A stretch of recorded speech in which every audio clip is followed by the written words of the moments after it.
The millionaire mocked the old caretaker in public, until one piano song changed everything. The laughter started before the old man could even turn around. It rolled through the ballroom like a wave, easy and careless, the kind of laughter that does not ask permission and does not offer apology. It came from the group gathered near the bar at the far end of the room, 6 or 7 men in dark suits with glasses of bourbon in their hands, all of them looking in the same direction. All of them looking at Eugene. Eugene Walcott was 71 years old.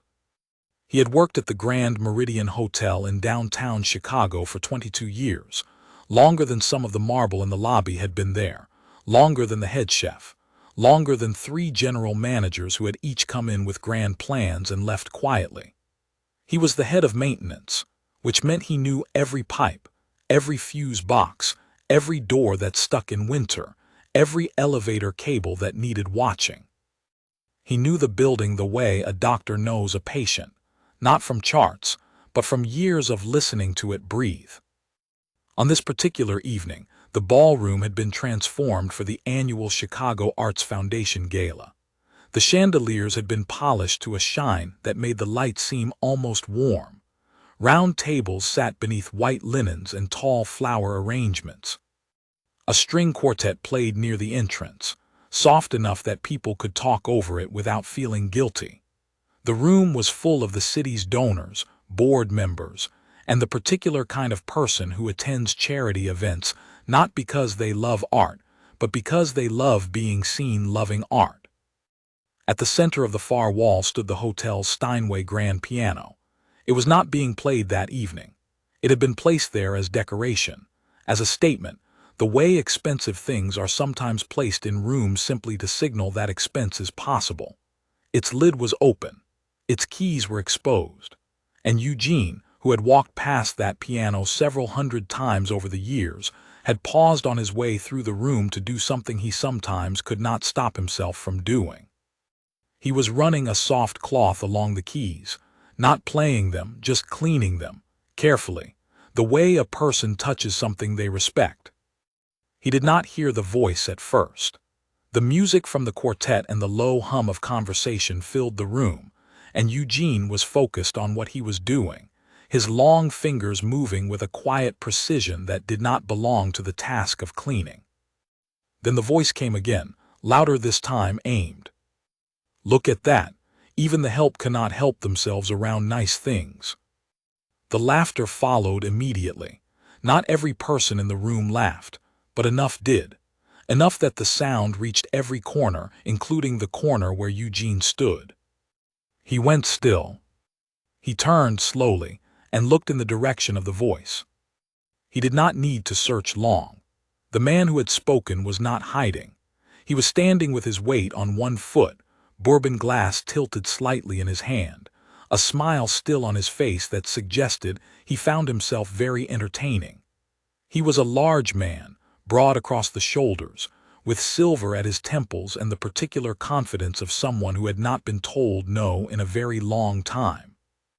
His name was Richard Hale. Richard Hale was 54 years old and had built a real estate empire in this city with a combination of sharp instincts, relentless work, and a personality that made rooms feel smaller when he entered them. He had donated the venue for this evening's gala, a fact that had been mentioned twice in the opening remarks, and that he had received both times with a gracious nod that managed to say thank you and you're welcome simultaneously. He was the kind of man other men watched.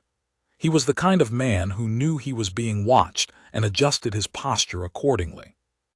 He had not meant his comment as a calculated cruelty. That was almost the worst part. He had said it the way a person flicks a coin into a fountain, without thought, without weight, simply because the moment seemed to call for it, and the people around him were the kind of people who would reward it with laughter. Eugene looked at him. The 2 men held each other's gaze for a moment, 3 seconds, maybe 4. In those seconds, the people nearby who had laughed found somewhere else to look. The woman standing closest to Richard shifted her weight slightly, something moving through her expression that was not quite guilt, but was close to its shape. Eugene said nothing. He folded the cloth in his hands. He laid it over his arm. He turned without hurry and walked toward the service door at the side of the ballroom. He did not look back. The quartet played on. The conversation resumed. Richard said something else to the group around him, and the moment passed, the way such moments almost always pass in rooms full of people who have trained themselves not to hold them. But rooms have their own kind of memory. A young woman who had been standing near the entrance to the ballroom, watching the gala with a notepad in her hand and a press lanyard around her neck, had seen everything. Her name was Priya Anand. She was 28 years old and wrote a column on human interest stories for a publication that most people in this room would have considered beneath them but read in secret. She had come to the gala to write about the Foundation's new youth arts program, and she had been watching the room do what rooms like this always do, perform generosity while practicing distance. She had watched Eugene's hands on the piano before the comment. She had noticed them before the crowd did, before Richard spoke, because she was the kind of person who noticed hands. There had been something in the way Eugene touched those keys that made her pause her conversation with the Foundation's communications director and simply watch. She had seen the comment land. She had seen Eugene's face in the moment before he turned. She had seen what was in it, not anger, not shame, something quieter and more difficult to name, something that looked like a man deciding, for the 1000th time in his life, not to give a cheap moment more than it deserved.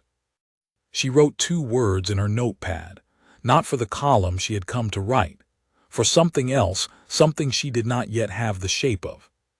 She wrote, "Find him." The gala continued for 3 more hours. The auction raised a significant sum. The speeches were gracious and slightly long. The string quartet finished with something that sounded vaguely like Vivaldi. Richard Hale worked the room until 10 o'clock, shaking hands and laughing and being exactly the man he had spent 30 years building. On his way out, he passed the Steinway. He did not stop. He did not look at it. His driver was waiting outside, and the night air came off the lake cold and clean, and Richard stood on the steps of the hotel for a moment, breathing it in, feeling the particular satisfaction of a man who has been seen doing something good. He got into the car. He did not think about Eugene Walcott. Or rather, he tried not to. There was something lodged, small and irritating just behind his thoughts. He could not identify it precisely. It was not guilt. Richard Hale had not lived 54 years in this city by being undone by guilt. It was something else, something closer to a question he had not meant to ask himself. He looked at his phone. There were 7 messages. He answered 4 of them before the car reached his building on Lake Shore Drive. He went to bed at midnight. He did not sleep well. In Bronzeville, on the south side of the city, Eugene Walcott arrived home at 11:30. He lived in a 2-bedroom apartment on the 3rd floor of a building that had been well maintained by people who cared about it, which made it a rarity in its neighborhood and a source of quiet pride for everyone who lived there. His apartment was clean and simply furnished. There were books on a shelf near the window, a framed photograph of his daughter Renee on the wall above the television, and against the wall beside the kitchen, an upright Baldwin piano. It was old. Its finish had dulled in places. One of the sustained pedals was held in position by a strip of electrical tape that Eugene replaced every few years, though the tape had long since become a feature rather than a repair. The keys were ivory and slightly yellow at the edges, the way ivory goes when it has been touched by many hands over many years. Eugene sat down at the piano without taking off his coat. He sat for a moment with his hands in his lap. Then he began to play. He played for 2 hours. He played a Chopin nocturne that he had known since he was 19 years old, so deeply embedded in his fingers that he could play it in the dark, which he had done on more than one occasion. He played a Debussy prelude that his professor, a man named Dr. James DeWitt, had once told him was the most honest piece in the French piano repertoire, because it asked for nothing but the truth. He played a piece of his own that had no title and that he had been writing slowly for the better part of a decade, adding to it the way a person adds rooms to a house, not all at once, but as the need arises. When he finally stopped, the apartment was very quiet. He took off his coat. He hung it by the door. He went to the kitchen and drank a glass of water standing at the counter. His daughter called the next morning. Renee was 43, lived in Milwaukee, and had her father's long fingers and her mother's habit of asking the right question at the wrong moment. "How was the gala?" she asked. Eugene was quiet for a beat. "The piano was beautiful," he said. "Did you play it?" "No," he said, "I just cleaned it." Renee was quiet for a moment, the way she got when she was deciding whether to push. She didn't push. "Sleep well?" she asked. "Fine," Eugene said. He had, in fact, slept very well. He always did after playing. The music took whatever the day had left in him and used it up, burned it clean, the way a good fire uses everything and leaves only something simple and warm behind. He made his coffee. He looked out the window at the street below, where the morning was going about its business the way mornings do, indifferent and necessary. He thought about the piano in that ballroom, not about the man who had spoken, not about the laughter, about the piano, the way it had felt under the cloth, the way it had held all that silence inside it, all those possible songs waiting.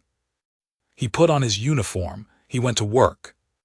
The city that Richard Hale had built his life in was not a gentle city.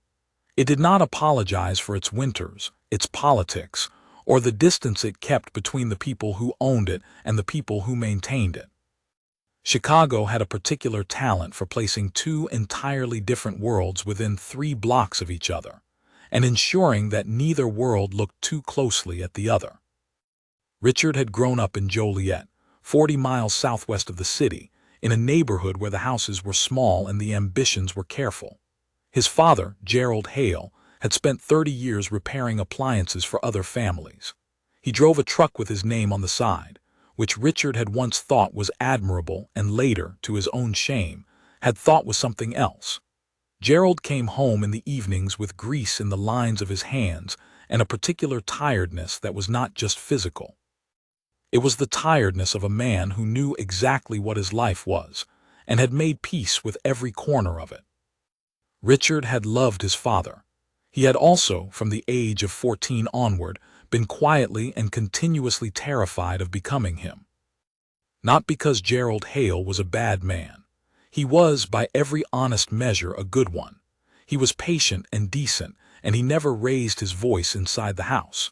He knew the names of all the neighbors and helped them without being asked. He had a laugh that came from somewhere deep and real, not the performed laugh of a man working a room, but the genuine article, the kind that belongs to people who have found actual things funny. But Gerald Hale was invisible in the rooms that mattered. He was the man who fixed the refrigerator and left before dinner. He was the man whose truck idled in a driveway while the family inside pretended not to notice it. He was good and capable and overlooked, and that combination had done something to Richard that took years before he could see its shape clearly. It had made him allergic to being overlooked.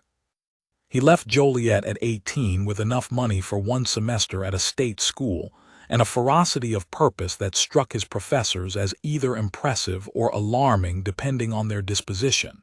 He studied business. He worked 3 jobs. He graduated in 3.5 years.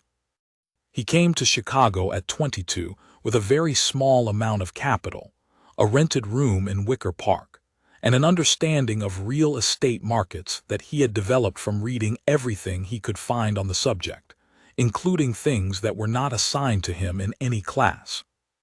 By 30, he had bought and sold enough property in the north suburbs to have a reputation.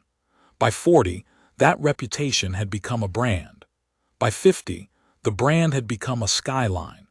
There were buildings in this city with Richard Hale's name on them not as tenant but as maker, towers that had been nothing before he decided to see them. He was, by any reasonable accounting, a success. He had also, over the 30 years of building that success, developed a set of habits that success tends to produce in men who begin with fear. He filled rooms. He spoke loudly. He rewarded the people who laughed at his humor with more of his humor. He had mastered the art of making the people around him feel that proximity to him was itself a kind of elevation. These habits had served him well. They had also slowly, without his noticing, become the whole of his social personality. The man who had once stayed late at the library reading construction law because he could not afford to get it wrong had become, over the decades, a man who made careless comments to hotel caretakers and collected the laughter of people who were afraid not to give it. He did not know this about himself, or rather, he knew it the way a person knows something they have decided not to examine too closely. For the 3 weeks that followed the gala, Richard went about his life in the way that his life required. There were meetings and acquisitions, and a development project on the near West Side that needed his attention. There were dinners and a board meeting, and a long call with his lawyer about a contract that had stalled. There was his wife, Patricia, who was sharp and warm and had long ago learned which things about her husband were worth addressing directly, and which were better approached sideways. She had noticed something slightly off in him since the gala, but had not yet decided what angle to use. Through all of it, the thing from the ballroom remained lodged. It was not guilt, he kept telling himself. He had said something offhand, something small, something that people said at events like that without consequence. The man had not responded. There had been no scene. The evening had continued. No one had pulled Richard aside. No one had written anything about it. And yet, the image kept returning with a specificity that troubled him. Not the laughter, not even the comment. The image that kept returning was Eugene's hands on the keys. The way they moved, not the movement of a man cleaning something, exactly, something more deliberate, something that belonged to a different kind of relationship with the instrument. Richard was not a musical person. He liked music the way people like weather, as something that happened around him. He had never played an instrument. He had sent his children to piano lessons briefly and without conviction when they were young, mostly because Patricia thought it was a good idea. He could not read music. He could tell the difference between a good performance and a bad one only in the broadest possible way. The way a person who has never cooked can still tell the difference between a good meal and a bad one. But he knew, without being able to name why, that what he had seen Eugene's hands doing at that piano was not the movement of a stranger handling something unfamiliar. It was the movement of someone returning to something they had never really left. That thought had arrived in him late one night, and he had set it aside, but it kept coming back. On a Wednesday morning 3 weeks after the gala, Patricia left early for a board meeting of her own, and Richard sat at the kitchen table in their Lake Shore Drive apartment with his coffee and his phone, and a newspaper that he had not yet opened. The apartment was quiet in the way that large, expensive apartments are quiet, a deep quiet, as though the sound of the city had agreed to stay outside. He opened the newspaper. He turned the pages without reading them, the way people do when they are looking for something without knowing what it is. He found it on page 12 of the Metro section. The column was small, 4 inches, a photograph beside it black and white showing a pair of hands on piano keys, long-fingered hands, patient-looking, hands with history in them. The headline read, "The man who plays the piano no one knows about." Richard set down his coffee cup. He read the column twice. He read it a third time slowly, the way he had once read construction law in a library because he could not afford to get it wrong. The columnist, a woman named Priya Anand, had written about Eugene Walcott with the kind of clarity that does not announce itself. She did not say he was remarkable. She simply described him in a way that left the reader no other conclusion. She wrote about his 22 years at the Grand Meridian. She wrote about his apartment in Bronzeville and the Baldwin piano with the taped pedal. She wrote about his 2 hours of playing every evening, and about the particular quality of his attention when he sat down at the keys. And then she wrote about the conservatory.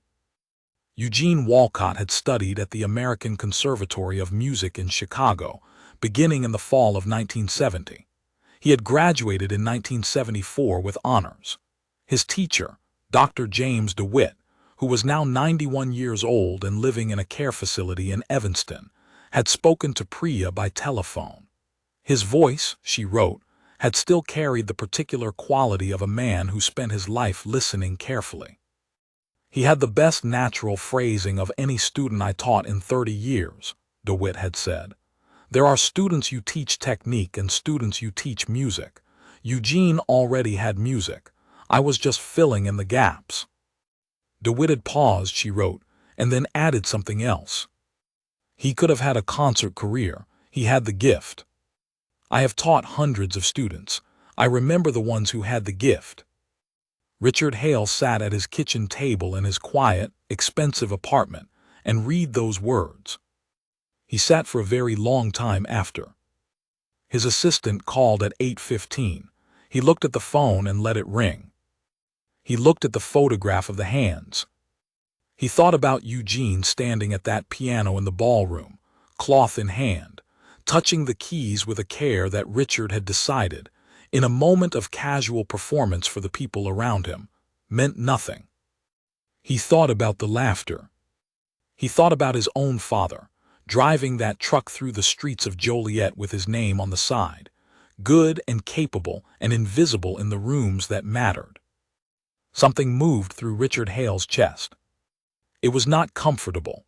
It did not have a clean name, but it was real, and it was the kind of real that a person cannot simply set aside and return to their mourning. He called his assistant back at 9. He answered the messages. He went to his office. He sat at his desk. He opened a new contact in his phone and typed, Grand Meridian Hotel, Chicago. He stared at the number for a full minute before pressing call. The woman who answered was efficient and pleasant. He asked for the maintenance department. She asked if there was a problem with his room. I'm not a guest, he said. I need to speak with Eugene Walcott. There was a pause. May I ask what this is regarding? Richard opened his mouth, closed it, tried to find the sentence and found that it would not come easily. Tell him, he said, and stopped. He looked out the window at the city he had built a version of his life in. Tell him it's the man from the gala. He'll know which one. There was a longer pause. He could hear the woman putting him on hold. He sat with the silence, which was different from the silence of his apartment. This silence had something waiting in it. Then a voice came on the line, measured, unhurried. This is Eugene. Richard had prepared something to say. He had been preparing it in the back of his mind since the kitchen table and the newspaper and the photograph of the hands. But when he heard the voice, plain and steady on the other end of the phone, the prepared words left him entirely. Mr. Walcott, he said. He paused.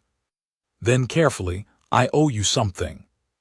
There was a silence on the other end. Not hostile, not warm, just a man listening. I said something at the gala, Richard continued, in front of people that I should not have said. It was wrong. It was small. And I have been thinking about it ever since. Eugene said nothing for a moment. Then I heard you read the column. Yes, Richard said. And you feel bad, Eugene said. Not a question, not an accusation, somewhere between observation and invitation. Yes, Richard said again. Then he added, but I don't want to feel bad and leave it at that. I want to actually say it to you directly. What I said was wrong. Not because you turned out to have a history I didn't know about. It would have been wrong regardless. I just needed you to hear that from me. Another silence, longer this time. All right, Eugene said, I hear you. Those 3 words sat in Richard's ear with a weight that surprised him. Would you be willing to meet, Richard asked, for coffee, somewhere convenient for you? There was a pause, and Richard understood that he was not the one setting the terms of this conversation, and that was correct. "I finish at 4 on Fridays," Eugene said finally. "There is a place on Cottage Grove, Leula's. I go there most Fridays." "I will be there," Richard said. "Thank you." He hung up the phone. He sat at his desk in his office on the 32nd floor of a building whose lobby he had redesigned twice, and whose every structural detail he could describe from memory. He did not feel better exactly. He felt different. He felt the way a person feels when they have taken the first step of a walk they have been avoiding. The walk is still ahead of them. The ground is still real under their feet. But they have begun. Leula's Coffee on Cottage Grove was not the kind of place where Richard Hale usually found himself. It was small, with mismatched chairs and a counter staffed by a woman in her 50s named Gloria, who remembered what everyone ordered and asked about things in your life that you had mentioned only once, months ago. The coffee was genuinely good. The music from the back was always something from the 1960s, played at a volume that invited conversation rather than competing with it. Eugene was already there when Richard arrived, 10 minutes early, at a corner table near the window. He was out of his uniform, in a gray sweater and dark trousers, with a cup of black coffee in front of him, and a stillness about him that Richard found, upon seeing it in a different context, even more striking than he had remembered. Richard sat down. For a moment neither man spoke. Gloria came over and Richard ordered coffee and thanked her, and she went back to the counter without ceremony. "I want to say it again," Richard said, face to face. "You already said it on the phone," Eugene replied. His voice was the same as it had been on the call, even, not warm, not cold, just present. "I know. I wanted to say it here." Eugene looked at him with an expression that was neither forgiving nor withholding. It was simply the expression of a man waiting to understand what kind of conversation this was going to be. "I grew up in Joliet," Richard said. "My father fixed appliances." He was not sure why he was saying this. He had not planned to say it, but the words kept coming. "He was a good man, one of the genuinely good ones, and I spent a large portion of my life afraid of being him, which is one of the things I am least proud of." Eugene was quiet.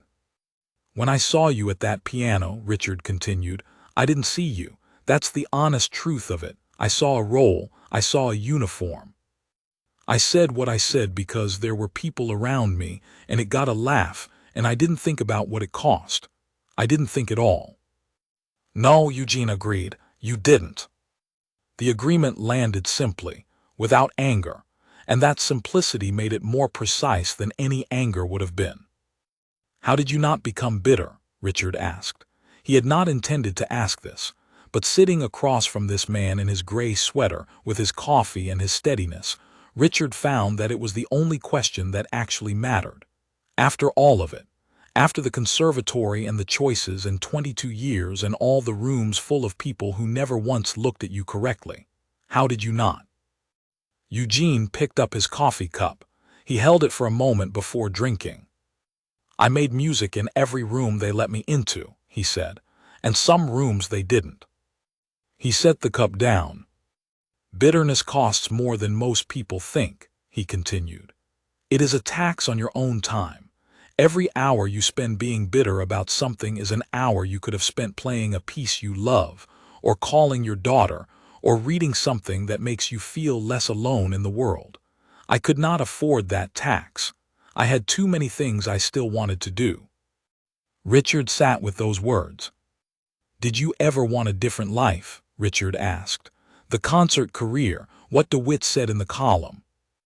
"Of course," Eugene said simply. "Wanting something else is not the same as being ruined by not having it. I wanted that life. I also wanted to eat and have a roof and give my daughter things she needed. The choices I made were real choices, not consolations. I am not interested in performing suffering for people who want the story to be tragic." "It is not tragic," Richard said. "No," Eugene said, "it is not." They sat in Leula's for an hour and 40 minutes. Gloria refilled their cups twice without being asked. The music from the back cycled through Sam Cooke, and then Ray Charles, and then something Richard did not recognize, but found himself listening to more carefully than he had listened to music in years. They talked about Eugene's daughter Renee, who taught middle school math in Milwaukee, with a ferocity that Eugene described with a quiet pride that transformed his whole face. They talked about Richard's father, Gerald, who had died 11 years earlier, and whom Richard had not properly mourned because he had been too busy with 2 acquisitions and a development deal that he could not now remember the details of. They talked about Chicago in the winters and the way the lake looked in February, and whether good coffee could actually be made in a place with mismatched chairs. They did not become friends that afternoon. That would be too easy an accounting of it. What they became was something more accurate and more rare. 2 men who had each seen something in the other that they were not expecting, and who had the honesty to sit with it. When they finally stood to leave, Richard hesitated by the door. "I read the column 3 more times," he said. "After the first morning." Eugene looked at him. "The thing DeWitt said, about the gift." Richard paused. "I think you should play again, not for me, not because of any of this, but because it seems like a waste that you are not playing somewhere people can hear you." Eugene considered him for a moment. "I play every evening." "I mean somewhere else. A hall, a stage, somewhere that holds the sound properly." Eugene said nothing. "I know people," Richard said. "I am not saying it to manage anything or clean my conscience. I am saying it because the world should get to hear what Dr. DeWitt heard." Eugene reached for his coat. He put it on slowly, the way he did most things. "I will think about it," he said. He meant it. That was the thing about Eugene Walcott. When he said he would think about something, he actually did. They walked out into the Friday afternoon on Cottage Grove, and Richard Hale stood for a moment on the sidewalk in the cold air and watched Eugene walk toward the bus stop, upright and unhurried, his long pianist's hands in his jacket pockets. He thought about his father driving through the streets of Joliet. He thought about all the rooms full of people who never looked at the right things. He thought about what it costs to be the kind of man who fills a room by making sure no one else in it takes up too much space. He called Patricia on the drive home. "How was the coffee?" she asked. She had known about the meeting. She always knew. That was the thing about Patricia. "It was good," he said. "The place had mismatched chairs." "Was it helpful?" Richard looked out the window at the city passing, at the buildings he had made and the ones he had not. "Yes," he said. "I think I have been very stupid for a very long time." "I know," Patricia said. "I have been waiting for you to catch up." He laughed. It was a different laugh from the one he used in rooms full of people. It was the kind his father had, the genuine article. He was still figuring out how to use it. The months that followed the conversation at Leula's were not dramatic in the way that people sometimes want important things to be. There was no single moment of transformation, no sudden flood of light. There was instead a sequence of small, deliberate actions, each one unremarkable on its own, and together amounting to something that felt, to Richard Hale, like the first honest accounting he had made of himself in a very long time. He called his assistant the following Monday and asked her to research the availability of small recital halls on the north side of the city. Not the large performance spaces, not the kind of venue where a charity gala would be held. Somewhere with good acoustics and a modest number of seats, and the kind of intimacy that turned listening into something more than passive reception. His assistant, a capable woman named Caroline who had worked with Richard for 11 years, and had learned to execute his instructions without interrogating their origins, sent him a list of 4 venues by Wednesday. He visited all 4. He chose the one on North Lincoln Avenue, a former church that had been converted into a recital hall in the 1980s, seating 72 people, with acoustics that an architect friend of his described as among the finest in the city for solo piano. The hall had a Baldwin concert grand that it rented to performers who booked the space, which Richard noted without comment. He called Eugene. "I found a space," he said, "on Lincoln Avenue, 72 seats, Baldwin Grand." When I went to listen to the acoustics, I played 2 notes on the piano and stood in the back of the room, and those notes were still in the air when I got there. There was a pause. "You played 2 notes?" Eugene asked, and there was something in his voice that Richard suspected might have been the closest Eugene came to finding something amusing. "2 notes," Richard confirmed. "That is the full extent of my musical ability." Another pause, then, "Send me the details." Richard did. He also, that same week, transferred a sum of money into an account linked to the hall's booking system, anonymously, through a foundation account that his lawyer had established years earlier for exactly this kind of quiet transaction. He had discussed the anonymity with Eugene in a second phone call that had lasted less than 10 minutes, and during which Eugene had been very clear. "If your name is on this in any visible way," Eugene said, "I will not do it." "I understand," Richard said. "I am not a story about your change," Eugene said. "It was not unkind, it was simply true. If I perform, it is about the music." "Yes," Richard said, "that is correct." The planning took 4 months. Eugene had not stood on a stage and performed in front of an audience in over 30 years. He had played every evening in his apartment. He had played, as Priya had written, with a discipline and a commitment that most active performers would have envied. But performing is a different thing from playing. It requires a particular kind of courage that has nothing to do with technical ability and everything to do with willingness. The willingness to be fully present in a room full of other people's attention. He practiced with that intention now, not just playing the music but living inside it with the awareness that others would be listening. He reconstructed a habit of preparation that he had last used when he was 24 years old, working through the physical vocabulary of performance. The entrance, the seat adjustment, the pause before the first note, the way the body must carry stillness so that when the music begins it has somewhere to arrive. Renee drove down from Milwaukee for a weekend in February to hear her father practice. She sat in his living room and listened for 3 hours and did not say much afterward, which was, Eugene knew, her highest form of praise. She called him the following Tuesday. "Are you nervous?" she asked. "No," he said, then more accurately, "Yes, but not the kind of nervous that means I shouldn't do it, the other kind." "The kind that means you should," Renee said. "Yes." She told him she would be in the front row.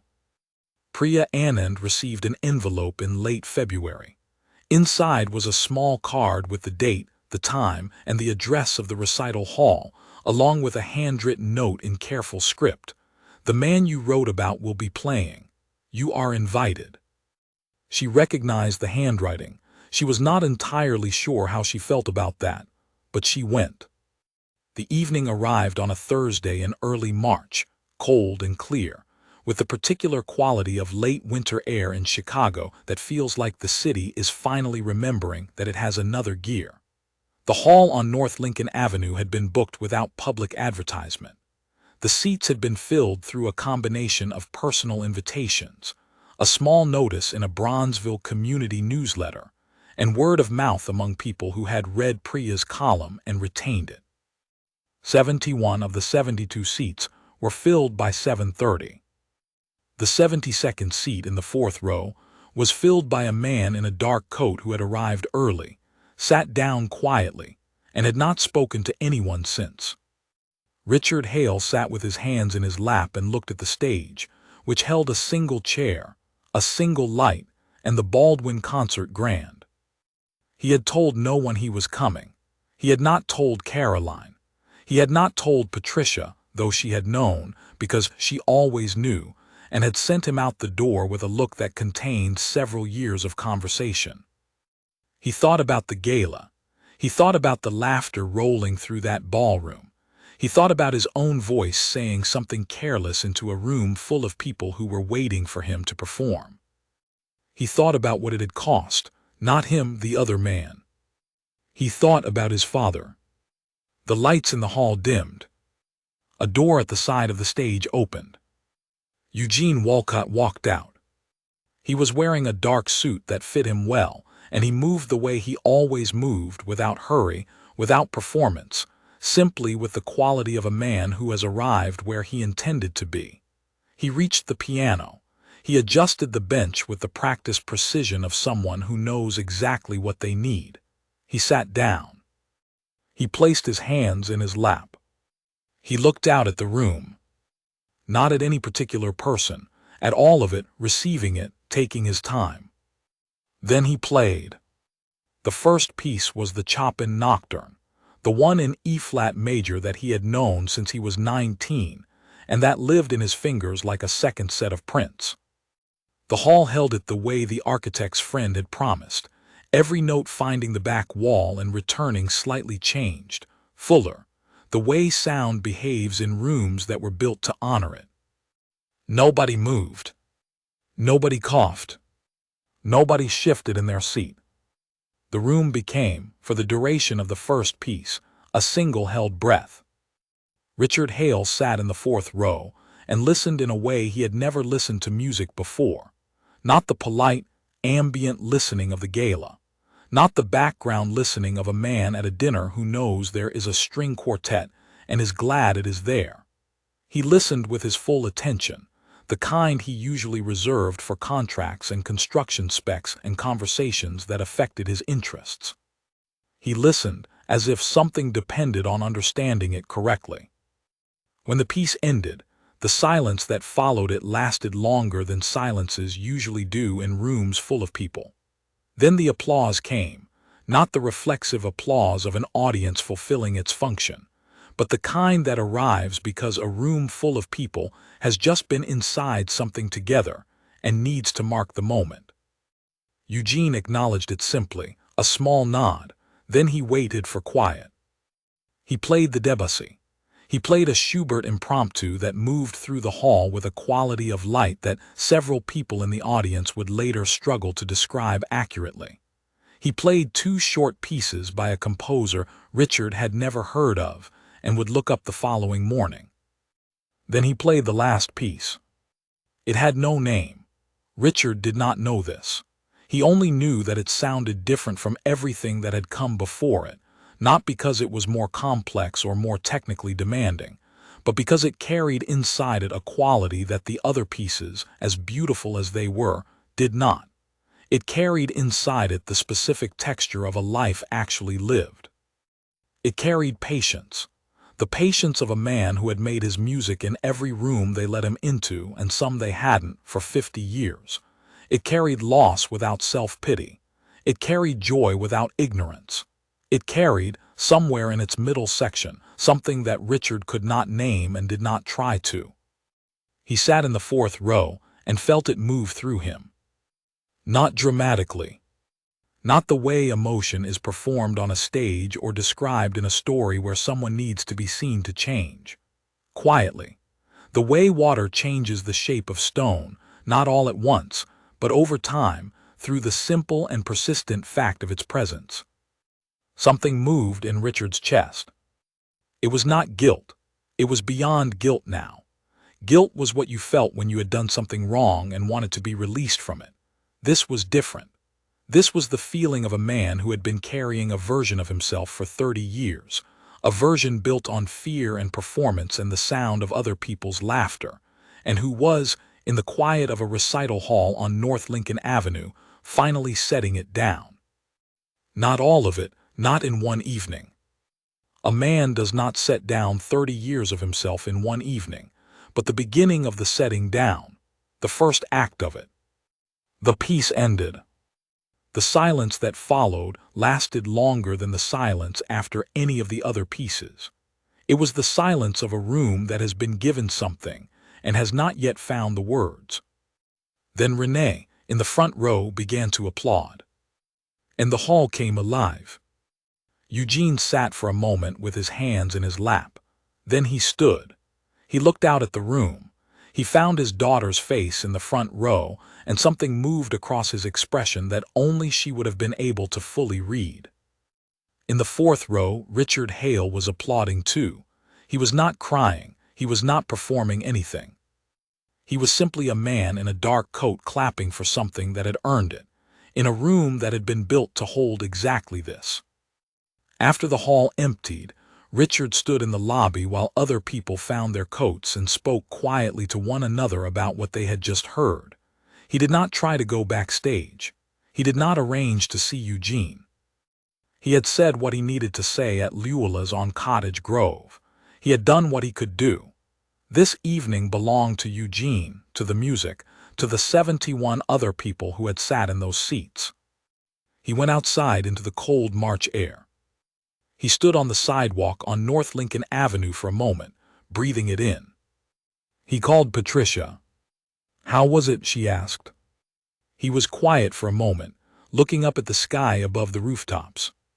The city was doing what it always did, moving and lit, and entirely indifferent to the interior lives of the people it held. "You know," he said slowly, "my father used to drive home with his hands still smelling of what he had fixed that day. And I spent so long being ashamed of that, of those hands, of that truck, of all of it." He paused. "He was the most capable man I ever knew, and I wasted 30 years looking away from him." Patricia did not say anything. She understood that this was not a conversation that required her to fill the space. "I think," Richard said, "that I need to go visit his grave." "Yes," Patricia said quietly, "I think you do." He stood there a little longer. A couple walked past him, close together against the cold, talking in low voices about the music they had just heard. Richard listened to them without meaning to. "He played something at the end," one of them said. "Something he wrote himself. Did you hear it, in the middle section, that part in the middle?" "I heard it," the other said. "What did you think it was?" A pause. "I think it was everything," the other said simply. "I think that was just everything." Richard Hale put his phone in his pocket. He walked to his car.